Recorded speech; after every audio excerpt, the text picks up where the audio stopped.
से बढ़ाने हैं। हुकूमत इस सिलसिले में नाकाम हो चुकी है। आप IMF से डील किस तरह नहीं कर सके? IMF के प्रोग्राम पे आप लेवी क्यों नहीं कम कर सके? पेट्रोलियम लेवी इस वक्त 160 रुपए है, आप उसको कम करते। अगर आप IMF के साथ डील करने में नाकाम रहे हैं तो फिर अवाम को सीधा साधा बताओ, मीडिएशन के नाम पे आप क्या कर रहे हैं? आप ईरान और अमेरिका के साथ ये सीज फायर कैसे करवा पाएंगे? और उस पर आपने इत्मीनान में लिया भी नहीं है पार्लियामान को। इस बात की जरूरत है कि हुकूमत कंसोलिडेशन नहीं कर सकी, कंजर्वेशन नहीं कर सकी, मोबिलिटी मैनेजमेंट नहीं कर सकी। ऑलरेडी आप कह चुके हैं कि 4 दिन हफ्ते में काम होगा।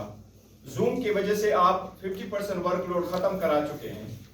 फिर आपकी लास्ट मंथ में ऑयल मार्केटिंग कंपनी की सेल 19% क्यों ज्यादा हुई है उससे पहले वाले महीने में, जबकि सब कुछ बंद था? आप होर्डिंग, स्मगलिंग और वो लोग जो जखीरांदोजी कर रहे हैं उनको आप नहीं रोक सके।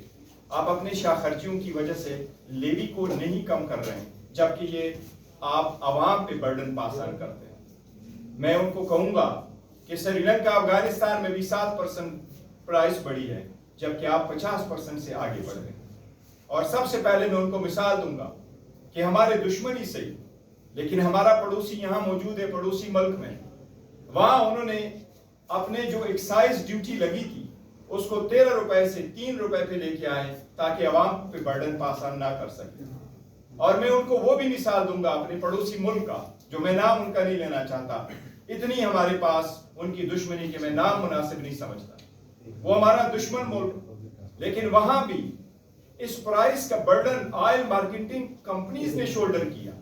वो ऑयल मार्केटिंग कंपनी जो हर मर्तबा ये प्राइस बढ़ा करके, ये कीमतें बढ़ा करके प्रॉफिट कमा रहे, उस मुल्क ने ये किया कि हम ऑयल मार्केटिंग कंपनी भी इस बर्डन को शोल्डर करेंगे। उन्होंने भी कुछ प्राइसेस अपने जिम्मे ले ली, लेकिन अवाम को पास ऑन नहीं किया। आपने अवाम के ऑर्डिनरी बंदे पे, आपने इस मरतबा वज़ीर आज़म साहब को मैं डायरेक्टली कहता हूँ कि आपने 3 मरतबा अवाम को एड्रेस करके, उनका हमदर्द बन के, आपने उनके मुबारकबादें लेके आपने अवाम के साथ धोखा किया, क्योंकि आप उसको हर मरतबा आप वाइंड अप कराते थे और एक गो में आपने प्राइस ज्यादा बढ़ाई। आपने अवाम के साथ धोखा किया। ये साथ जो आप सब्सिडी दे रहे हैं, इस वक्त पाकिस्तान भर में KPK में तकरीबन 14 लाख की बाइक्स है, पूरे पाकिस्तान में तकरीबन 2.5 मिलियन के हैं, ज्यादा है 25 से समथिंग। इस पे अगर आप देंगे सब्सिडी, आप ट्रैक्टर को कहते हैं हम सब्सिडी देंगे, आपने मिसयूज के लिए, करप्शन के लिए एक और रास्ता निकाला। बेनजीर इनकम सपोर्ट में पैसे जाते रहे, लेकिन ट्रांसपेरेंसी न होने की वजह से आपने देखा कि 700 अरब रुपए तो स्पेंड हो गए, लेकिन बहावल नगर में एक औरत भूख की वजह से मर गई।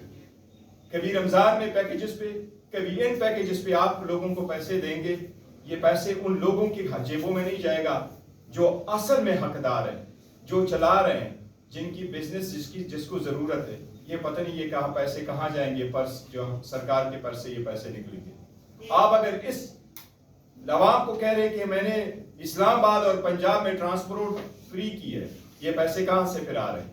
अगर ऐसे ही करना था तो अवाम को समझाएं कि आपने प्राइस कैसे बढ़ाई है। आपने बेतहाशा प्राइस बढ़ाई है जिसकी मिसाल पूरी दुनिया में नहीं मिलती।